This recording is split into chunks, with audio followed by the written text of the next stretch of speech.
मैं मौजूद हूँ झांसी जिले के पूंछ गांव में और महाविद्यालय का नाम है स्वर्गीय रामस्वरूप यादव महाविद्यालय।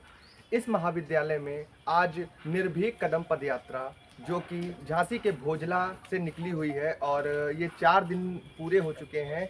और इस निर्भीक पदयात्रा का जो है हमने स्वर्गीय रामस्वरूप यादव महाविद्यालय को चुना, जहाँ पर एक कार्यशाला के तौर पे हम उनके बच्चों से जुड़ सकें और उनको कुछ सेल्फ डिफेंस की बातें बता सकें इसी वर्कशॉप के माध्यम से कि वहाँ के अध्यापकगण और विद्यार्थीगणों ने क्या सीखा। इसी को लेकर हम आज वहाँ के अध्यापक से कुछ बात करेंगे।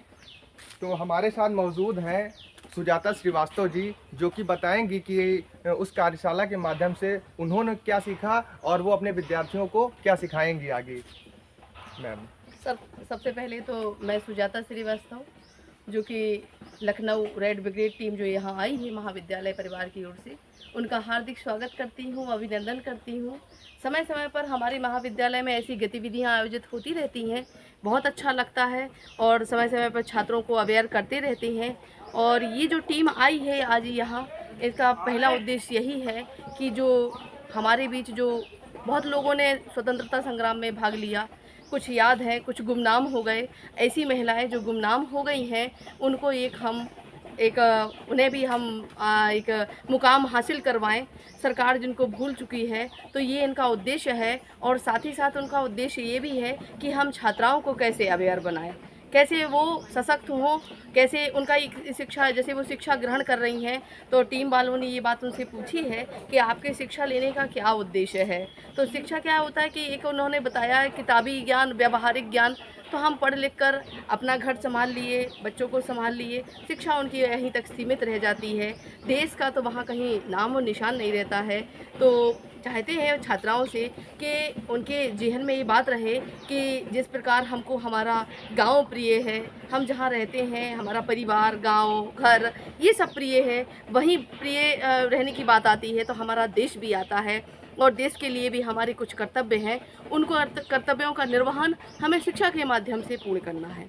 मैम, जैसा कि आपने देखा उषा जी जो कि स्पीच दे रही थी वहाँ पे, उनका बैकग्राउंड कुछ ऐसा था कि वो भी एक गरीब परिवार से थी और बड़े होते होते जिन पे उन्होंने भरोसा किया, उन्होंने उनके साथ दुष्कर्म करने की कोशिश की थी। उसी प्रेरणा के साथ में उन्होंने हार न मानने की कोशिश की और एक ऐसी रेड ब्रिगेड तैयार कर दी है कि जिसमें महिलाएं जुड़ चुकी हैं पूरी तौर से और पदयात्रा करने के लिए भी चल रही हैं। तो मैम, ऐसा आप क्या करेंगी जो अपने बच्चों को सिखाएं, यहाँ के विद्यार्थियों को सिखाएं, यहाँ की छात्राओं को सिखाएं? मैंने उषा जी को सुना, साथ में लक्ष्मी जी भी थी, दोनों लोगों को सुना।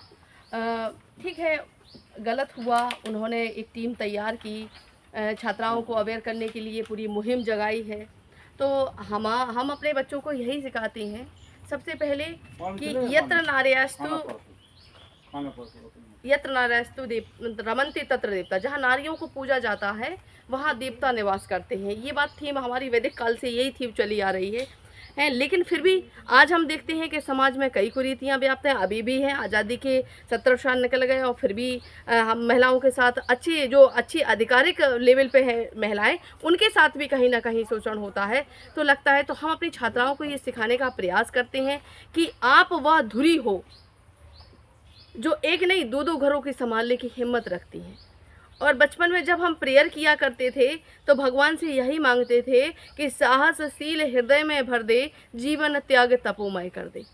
भगवान से प्रार्थना में माँ सरस्वती से हम यही मांगते थे कि एक महिला जिसका हम कंपेयर करते हैं किससे, पृथ्वी से, अब पृथ्वी सहनशीलता की मूर्त है। सुजाता मैम का बहुत बहुत धन्यवाद।